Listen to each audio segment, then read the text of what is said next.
오늘 부활절 예배에 참여하신 여러분 모두에게 부활의 기쁨과 부활의 소망과 부활의 축복이 임하시기를 축원합니다. 동방선교의 창립자인 미국의 찰스 카우만 선교사가 미국 시카고의 거리를 걷고 있었습니다. 그때 한 소년이 미술품이 전시된 상점 앞에 서서 무언가 열심히 들여다보고 있었습니다. 가만히 보니까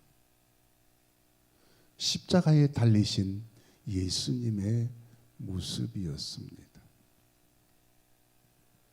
찰스 카우만은 넋을 잃고 쳐다보는 소년의 모습이 너무 진지해서 소년의 어깨에 손을 얹고 물었습니다. 얘야, 저 그림이 무엇을 의미하는지 아니? 그러자 소년이 이렇게 대답했습니다.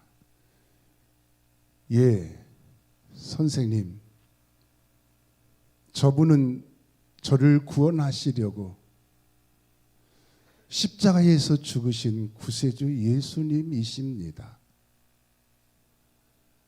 그리고 주변에 있는 사람들은 예수님을 죽인 병사들이고요. 울고 있는 분은 예수님의 어머니 마리아입니다. 하고 대답을 했습니다. 찰스 카우만은 기특하다며 소년의 머리를 쓰다마 주고 그 자리를 떠났습니다. 그런데 얼마 가지 않아서 누군가 뒤에서 손을 잡아 끌었습니다. 뒤돌아보니까 조금 전에 만났던 그 소년이었습니다. 소년이 말했습니다. 선생님, 제가 드릴 말씀이 더 있는데 깜빡 잊었습니다. 그걸 알려드리려고 왔습니다. 예수님은 그 십자가 위에 더 계시지 않습니다. 예수님은 부활하셨습니다. 예수님은 부활하셔서 지금 하나님 보좌 우편에 앉아 계십니다. 하고 말을 하더라는 것입니다. 무슨 얘기입니까?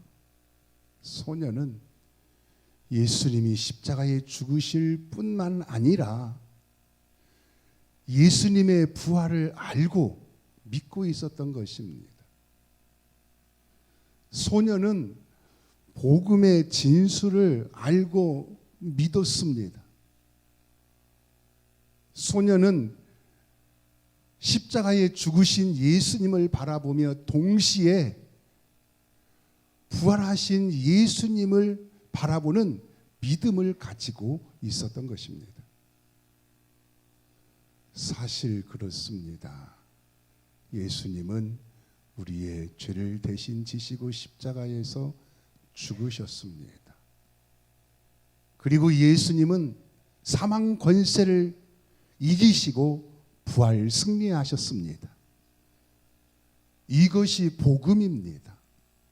예수님의 십자가의 죽으심과 부활이 복음의 핵심입니다.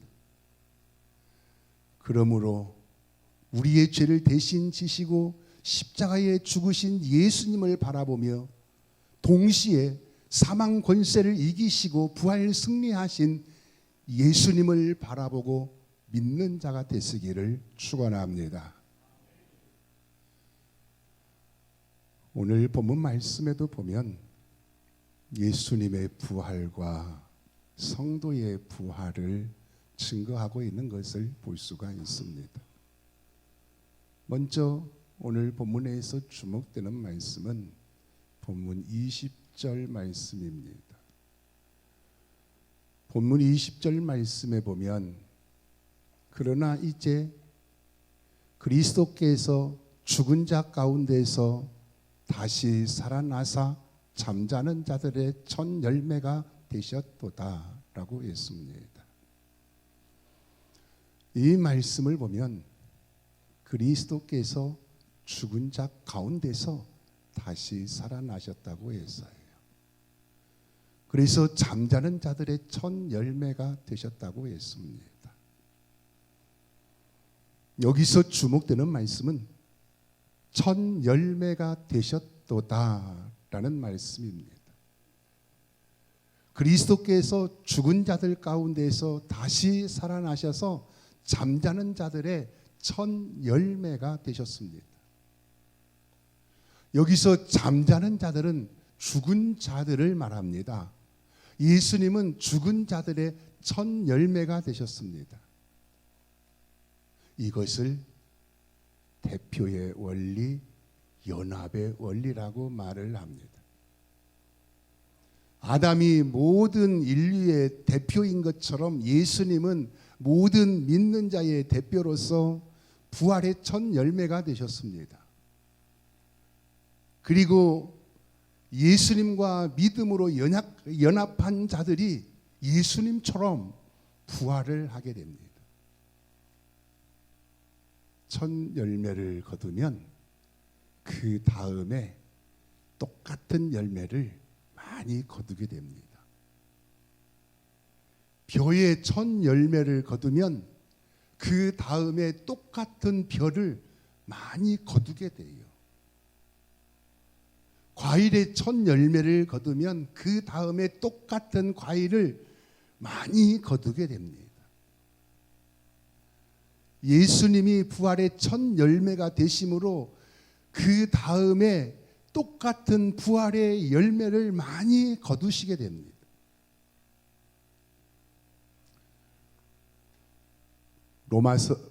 고린도전서 15장 3절에서 4절 말씀에 보면 내가 받은 것을 먼저 너희에게 전하였노니 이는 성경대로 그리스도께서 우리를 위하여 죽으시고 장사 지낸 바 되었다가 성경대로 사흘 만에 다시 살아나사라고 했습니다.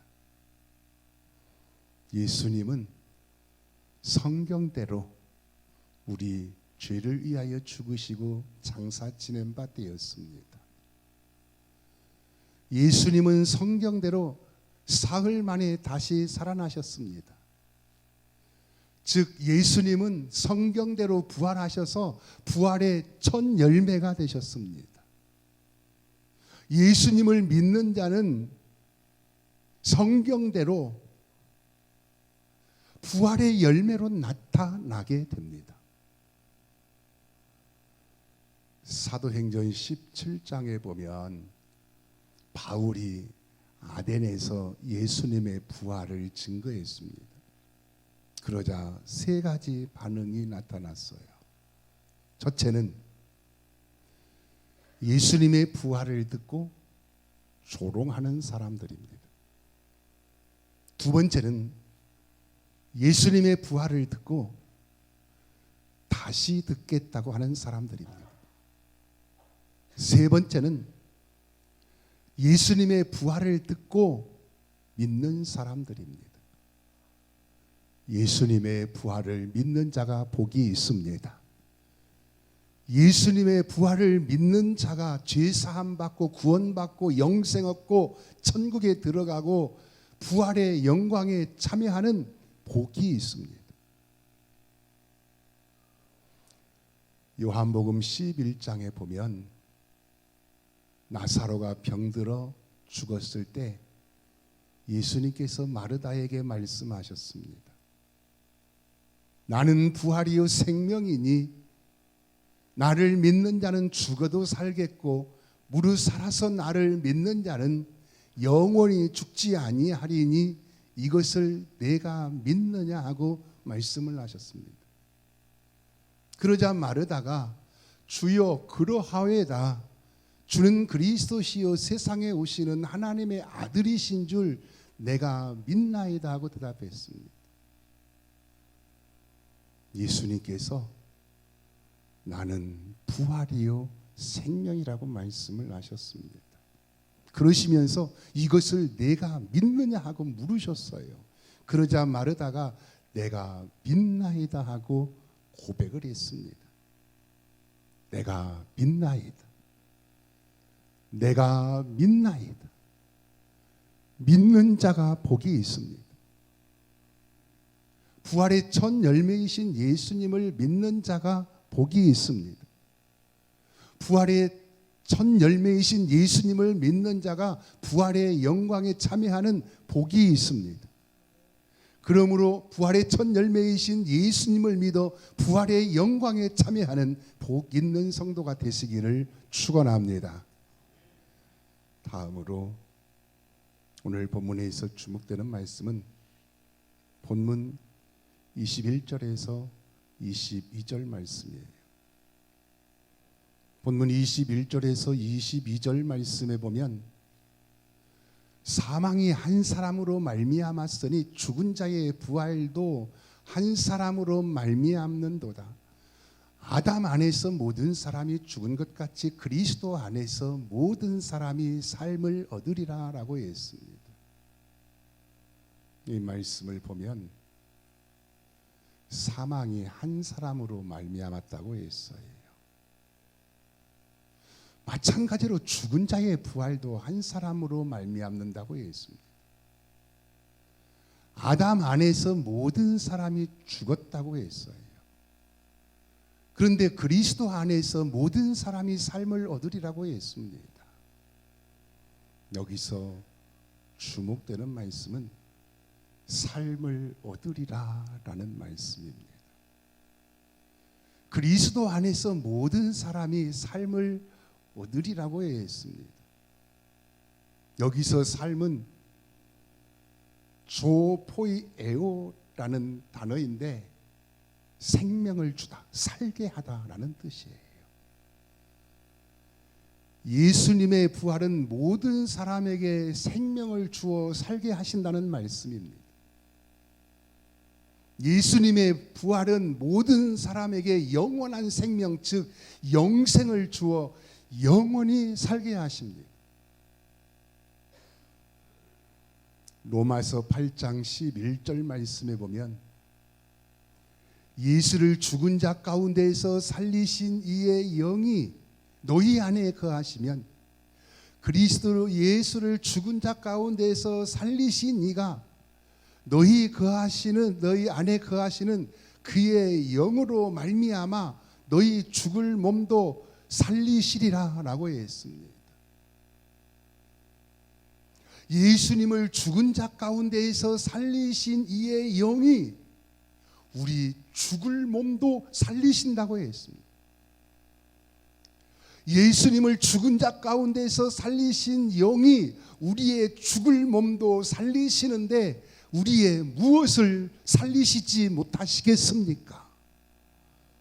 우리의 심령도 살리시고 우리의 병든 몸도 살리시고 우리의 가정도 직장도 사업도 살리시고 우리의 신앙도 살리시고 우리의 교회도 능히 살리시고 부활하신 예수님은 우리를 살리시는 분이십니다. 그래서 그리스도 안에서 모든 사람이 삶을 얻으리라라고 했습니다. 이솝우화에 이런 이야기가 있어요. 메뚜기와 하루살이가 하루 종일 재밌게 놀았습니다. 날이 저물자 메뚜기가 하루살이에게 말했습니다. 예, 하루살이야. 날이 저물어 가니까 오늘 그만 놀고 내일 만나서 또 재밌게 놀자 하고 말했습니다. 하루살이는 메뚜기가 하는 말이 무슨 말인지 알지를 못했습니다. 하루살이는 내일을 한 번도 경험해 본 적이 없었기 때문입니다. 그래서 하루살이가 메뚜가 내일이 뭐니? 내일이 어떻게 또 올 수 있니? 하고 물었습니다. 그러자 메뚜기가 조금 있으면 하늘에 별들이 반짝이고 모든 동물들이 잠을 자는데 밤이 지나고 나면 내일이 온다 하고 말해 주었습니다. 그런데도 하루살이는 메뚜기의 말을 믿지 못하고 날씨가 더우니까 메뚜기가 정신이 나갔나? 미쳤나? 하고 생각을 했습니다. 그 후에 메뚜기는 개구리와 친구가 되어 여름 동안 재밌게 놀았습니다. 가을이 오고 날씨가 추워지자 개구리가 메뚜기에게 말했습니다. 메뚜가, 날씨가 추워지니까 이제 그만 놀고 내년에 만나서 또 재밌게 놀자 하고 말했습니다. 메뚜기는 개구리가 하는 말이 무슨 말인지를 알지 못했습니다. 메뚜기는 내년을 경험해 본 적이 한 번도 없었기 때문입니다.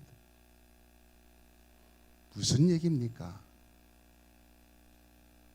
하루살이가 내일을 경험해 보지 못했다고 해서 내일이 없는 것이 아닙니다. 메뚜기가 내년을 경험해 보지 못했다고 해서 내년이 없는 것이 아닙니다. 내일이 있습니다. 내년이 있습니다. 부활이 있습니다. 예수님은 친히 부활을 경험하셨습니다.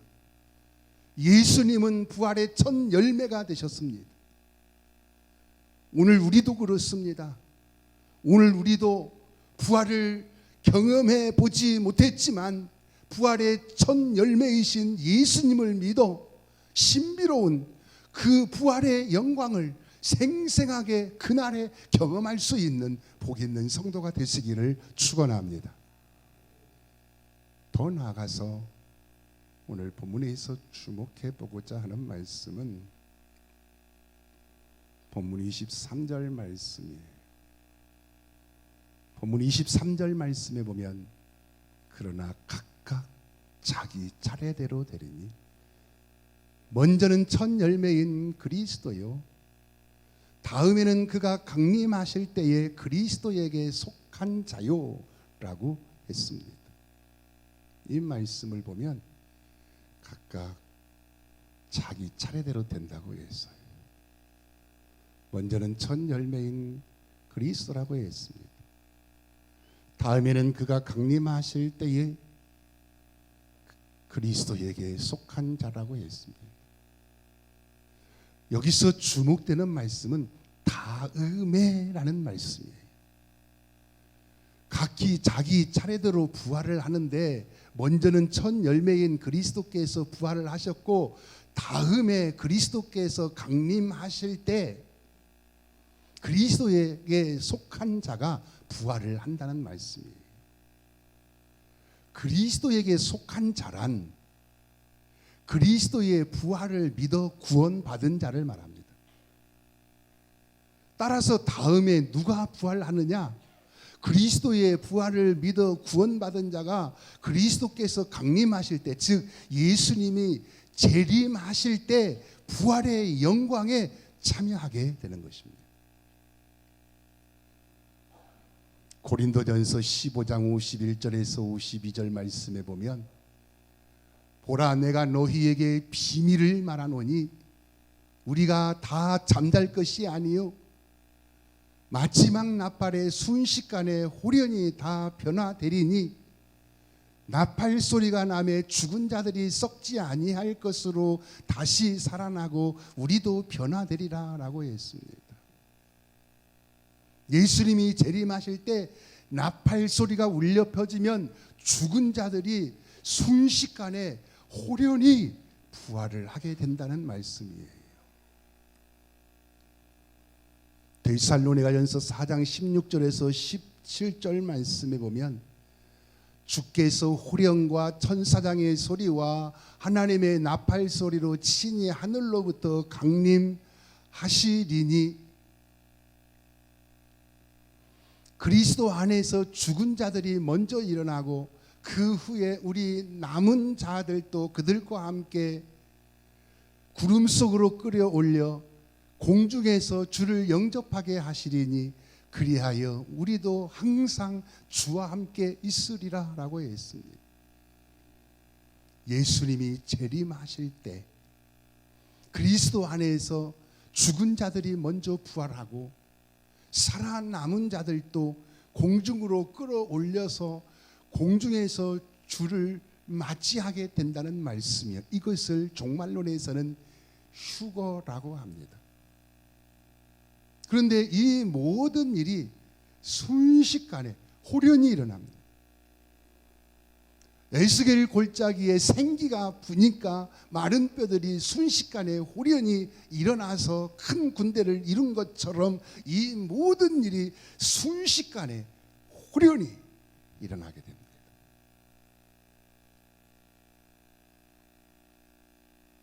크림 전쟁이 있었습니다. 1853년에서 1856년까지 러시아군과 영국, 프랑스 등 연합군의 전쟁이 있었습니다. 그때 푸스타리의 한 병원에 한 병사가 전쟁터에서 중상을 입고 입원해 있었습니다. 그 병사는 의식이 없는 식물인간 상태로 오랫동안 병상에 누워만 있었습니다. 그런데 어느 날 간호사가 그 병사를 돌보는데 갑자기 병사가 벌떡 일어나서 힘있게 거수경례를 하며 예, 여기 있습니다 하고 우렁차게 외쳤습니다. 간호사와 주위에 있던 환자들은 그 큰 소리에 모두 깜짝 놀랐습니다. 간호사가 그 병사를 진정시키고 병상에 눕히며 물었습니다. 이게 무슨 일입니까? 그러자 그 병사가 하는 말이 내가 전쟁이 끝나고 부대에서 점호를 받는데 내 이름을 불러서 대답했습니다 하고 말을 하더라는 것입니다. 꿈속에서 들었는지 무의식 속에서 들었는지는 모르지만 정말 놀랍고 신기로운 일입니다. 오랫동안 식물인간으로 병상에 누워만 있었는데 순식간에 의식이 돌아오고 깨어난 것입니다. 우리의 부활도 그렇습니다. 우리의 부활도 순식간에 호련히 일어나게 됩니다. 예수님께서 재림하실 때 마지막 나팔 소리가 나고 우리의 이름을 호명할 때 예, 여기 있습니다. 아멘, 주 예수여 오시옵소서 하고 부활을 하게 됩니다. 그러므로 부활의 첫 열매이신 예수님을 믿고 부활 소망을 가지고 살다가 우리 예수님이 다시 오시는 날에 놀랍고 신비로운 부활의 영광에 참여할 수 있는 복 있는 성도가 되시기를 예수님의 이름으로 축원합니다. 기도하시겠습니다.